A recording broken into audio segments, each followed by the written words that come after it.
pertama punya talent itu, pertama mereka punya talent, memang punya karakter. Mak suka di dunia film karena satu, pertama ya, paling tertinggi entertain di dunia entertain itu kan film. Karena nggak semua orang gampang main film.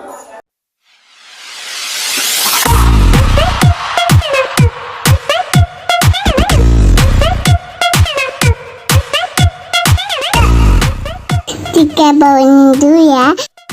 Ada. Ceritanya tuh panjang ya? Panjang. Sedikit aja durasinya. Pokoknya intinya tiba-tiba ada callingan. Iya. Callingan dari Mak ya. Kalau misalkan film ini gitu. Rambut Kita happy banget ya dengarnya. Iya. Excited lah dengan adanya ini. Kalau aku dibilang excited banget karena kalau untuk film horor sendiri mungkin ini film perdana untuk aku memerankan menjadi seorang manusia ya. Iya, biasanya adegan-adegan horornya biasanya lebih ke diseling. Jadi pokoknya karakter khusus untuk hantunya, karena kan sebenarnya aku juga lebih spesialis di karakter horor sebenarnya. Tapi kali ini dapat peran di sini menjadi sosok orang yang ibaratnya dibilang jauh lah dari kehidupannya aku. Jadi kayak tantangan gitu. Dan sebenarnya mau ngucapin terima kasih buat Pak Sangker juga. Dan terutama juga buat manajer tercinta Mbak Vera. Pokoknya makasih banget. Intinya hebat deh, dan ini tantangan berat. Karena biasanya untuk karakter horor itu tadi aku bisa merankan jadi karakter horornya, bukan jadi orangnya. Maksudnya jadi setannya gitu, Bang? Iya, aku lebih di spesialis karakter horor karena dari dulu sampai sekarang beberapa adegan-adegan jadi hantu yang mengandalkan kelenturan badan, diseling, dibanting, udah makanan aku. Ini baru perdana film horor jadi orang. Film apa sih, coba sebutin nggak? Jadi sempat ada beberapa project.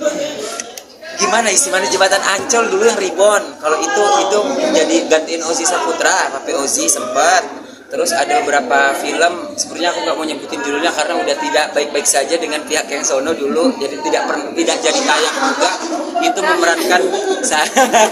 Itu memerankan satu peran di mana aku jadi spesialis horor, tapi kita jalannya kayang turun tangga. Itu adegan terekstrim yang pernah aku coba. Oke, kalau Kanena seperti apa? Kalau aku itu lebih arah YouTube-nya juga tentang yang mistis-mistis. Tapi aku yang lebih, kalau dia kan yang memperagakan si hantunya. Kalau aku itu yang lebih mediumisasi. Jadi yang lebih hantunya masuk ke aku kayak gitu. Yang lebih hantunya malah yang berbicara sama para manusia kan gitu. Ya gitu. Film ini sepertinya kan Kalau ini film ketiga, tapi kalau untuk peran yang seperti ini film perdana jadinya. Dia udah 3 kali main film. Kalau untuk Nena, jujur, dia pertama kali film untuk horor ya. Nah, gimana kan yang Iya. pertama kali main horor? Iya. Ada tantangan berat kayaknya. Stres nggak? Atau gimana, excited atau manggil orang tetangga-tetangga gitu? Sangat excited dan juga bersyukur banget gitu. Tapi ya ini kan balik lagi, experience is the best teacher, yang dimana pengalaman itu kan guru terbaik. Jadi Mbak Vera lah yang memberikan pengalaman terbaik itu. Jadi ini guru saya. Saat melihat udah dikasih skrip gimana nih? Udah mulai baca-baca, cocokkah di fashionmu atau seperti apa? Pastinya harus banyak dipelajari lagi ya, karena kan udah callingannya kan besok ya Mbak ya. Jadi memang harus PR banget ya. Kalau dibilang untuk nggak bisa tidur ya mungkin nggak bisa tidur kali ya, karena memang first time yang namanya terjun di dunia perfilman gitu. Selama ini kan drama kehidupan kenyataan, kalau ini kan drama untuk layar lebar, jadi harus ya mengekspresikannya harus totalitas. Kanena sendiri tipe cewek yang tenang atau sama itu? Aduh, dia malah laki. Nah itu berarti ngambil langsung film horor gimana nih? Dari kecil emang nggak pernah takut dengan hal Enggak sih, nggak pernah takut, malah jujur aku lebih takut sama manusia ya daripada malam. Manusia yang kayak setan ya. Iya. Oh, manusia yang suka ngatain Mak ya. kejadian mistis gak sih? Siapa tuh, Ma? Kalau kejadian mistis itu udah hampir tiap hari ya, udah kayak bersebelahan aja dunianya gitu. Marina nih waktu pas terima skrip langsung gue bawa ramal diri sendiri nggak? Kan biasa baca tarot nih. Apakah ada kesana juga nggak sih? Gue baca dulu. Kalau aku untuk baca pribadi diri aku sendiri, nggak pernah ya, karena kenapa? Terkadang aku suka denial dengan apa yang ada di energi di tarot tersebut gitu. Jadi bacanya suka ngaco keluarnya gitu. Intinya dokter aja kalau sakit kan butuh dokter. Begitu juga dengan reader tarot. Butuh reader tarot lain. Nah, Terus butuh apa maksudnya khusus juga nggak sih acting kan beda nih. Sempat khusus acting berapa lama atau gimana untuk persiapannya ini seperti apa? Kebetulan kalau untuk persiapan memang ada beberapa teknik juga, dan saya juga ada sempat mengikuti kelas yang dimana cara bicara, cara acting dan lainnya. Dan kebetulan Mbak Vera kan juga kenal ya sama beliau, dan beliau juga pemilik dari tempat latihan itu juga orang yang hebat juga. Berapa lama?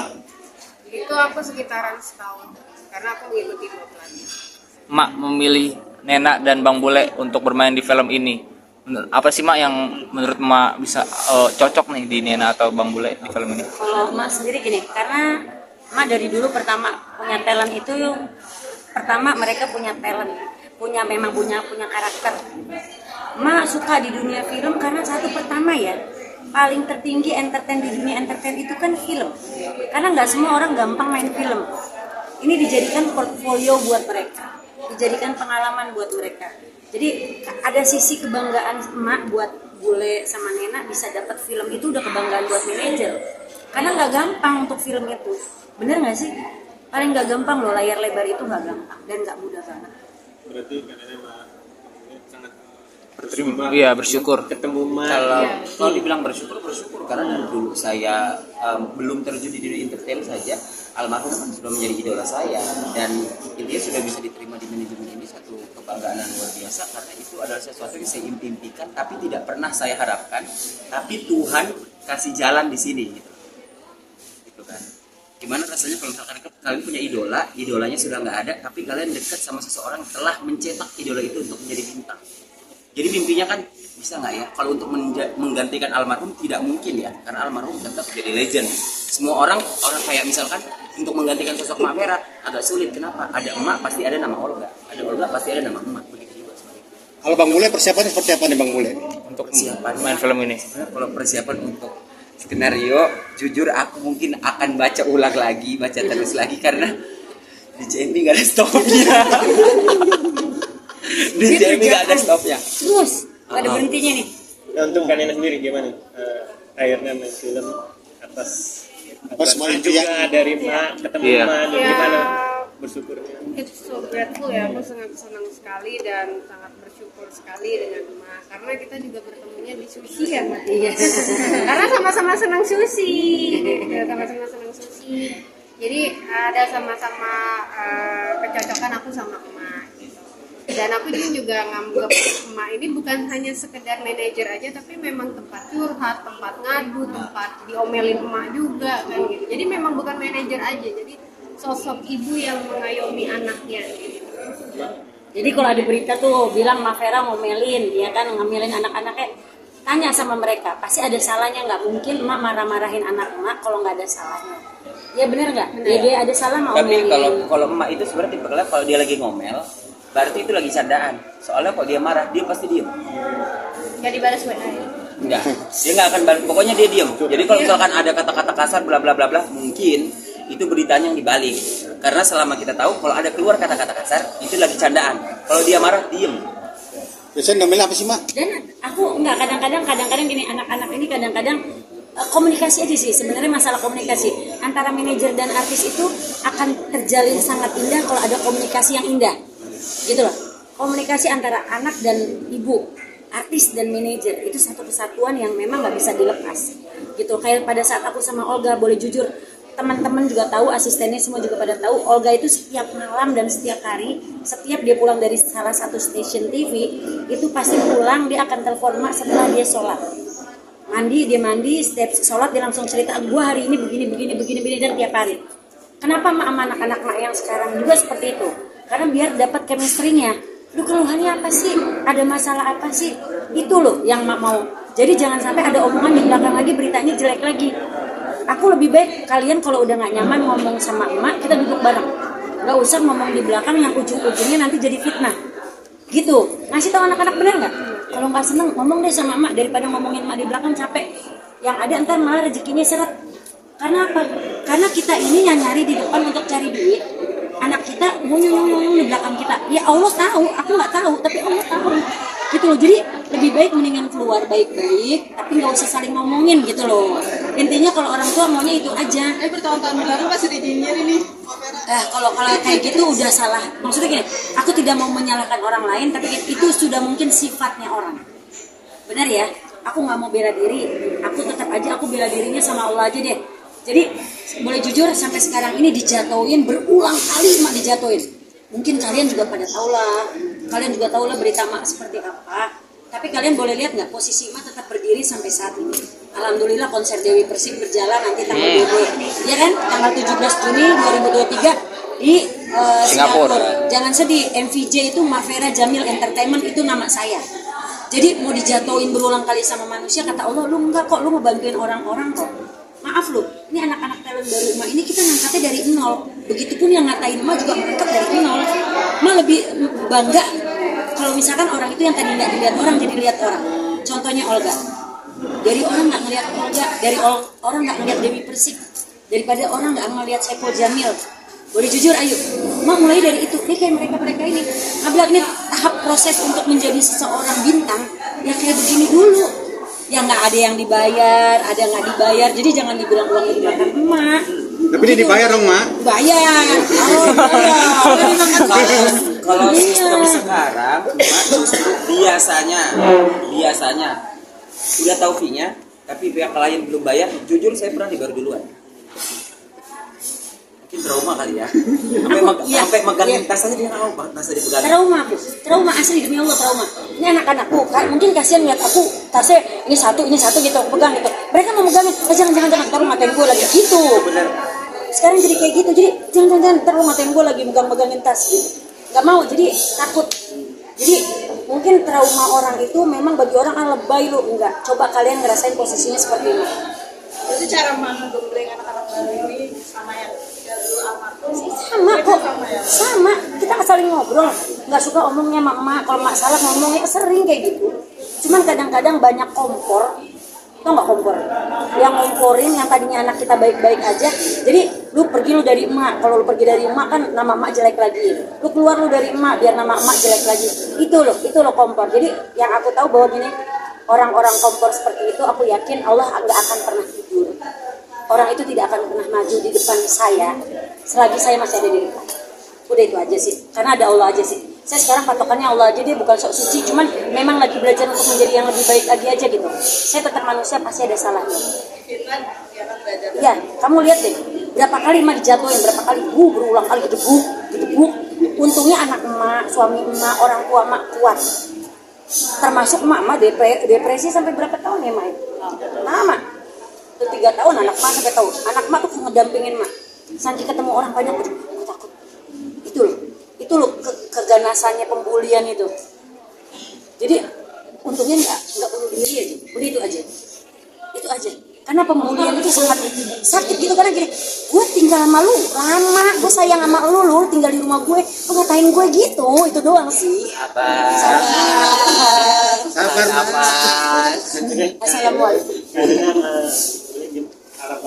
Iya. Ke depan sebenarnya. Sudah jadi. Harapan aku pastinya yang penting dikenal masyarakat. Iya. Kan awalnya kan lebih ke sinetron, Iya. sekarang udah merambah ke layar lebar. Intinya sih harapannya bisa sukses bareng. Nah, siapa tahu kita tidak pernah tahu rezeki, siapa tahu rezekinya sama seperti almarhum. Minta doa aja. Tapi intinya kalau saya tetaplah jadi penonton dan netizen yang budiman. Ini udah adem, jangan dikomporin lagi. Karena kadang yang ini sama yang ini gak ada masalah, netizen yang ngomporin, jadi orang pada panas. Kan kasihan kita juga yang anak-anak baru gabung ya kan. Iya. Secara tidak langsung juga kalian sudah memprovokasi orang untuk nyerang kita ya kan. Padahal anak-anak ini, bener loh, anak-anak ini ngebelain emak gara-gara emak yang ditoel duluan. Emak gak ngomong, emak diem, jangan. Emak yang ngademin anak-anak emak. Itu benar. Memang beliau yang ngademin. Sampai saya berapa kali hilang akun buat ngebelain emak, saya kata-katain loh. Kalau mau tahu, Dia hilang akunnya. berkali-kali saya hilang akun. Saya bilang sama dia udah jangan dilawan, udah nggak usah. Kita lawannya dengan karya. Udah kita lawannya dengan karya. Ayo. Akhirnya alhamdulillah ini dapat layar lebar, anak mak. Si ada Kim. Mana tuh si Kim? Kim, lu duduk aja. Dia juga dapat kerjaan nih anak. Punya YouTube sendiri, apa sendiri. Jadi berkah gitu loh. Anak-anak mas sekarang ada artis mah baru ya. Om Polos ya, dapat program di salah satu TV untuk jadi host. Itu kebanggaan buat manajer. Gak gampang, bener gak sih? Semua tuh, maaf, perlu duit, perlu transport. Kalau nggak ada manajer, ibarat kata yang dulangin duluan, gimana caranya jadi artis? Ngedandanin nih, dandanannya gitu ya, dandanin dikit deh. Itu tugasin manajer pada saat itu ya. Kalau sekarang enggak, mereka mah semua sendiri. Udah, emak nggak repot demi Allah. Anak-anak sekarang gue nggak repot. Gue nggak repot. Gue taunya mereka udah, besok pakai bajunya ini mereka cari sendiri. Gitu. Jadi emang nggak kayak dulu. Kalau dulu tuh mah yang masih entar kayak gini ya. Datangnya jangan pakai motor, datangnya pakai mobil kayak kita pakai mobil mah aja. Wallah, modalin dulu. Iya, cuman ya tapi balik lagi kita ke manusianya lagi, mungkin ini jalannya Allah. Mak dipertemukan dengan anak-anak mak yang baru sekarang ini, ya semuanya pakai proses. Yang anak dulu juga baik, anak yang sekarang juga baik. Maksudnya udah selesai bagi mak yang dulu dengan suksesnya kalian udah di atas, mak bangga. Seenggak-enggaknya si Mak Vera ini pernah ada di titik bawahnya mereka untuk mereka sukses. Itu aja. Mak doain mereka sukses, mak doain mereka kaya raya. Begitupun doanya mereka untuk mak mudah-mudahan supaya mak tambah kaya, tambah sukses. Gitu ya. Amin. Oke, that's right. Ma, foto dulu, Ma, bertiga, Ma.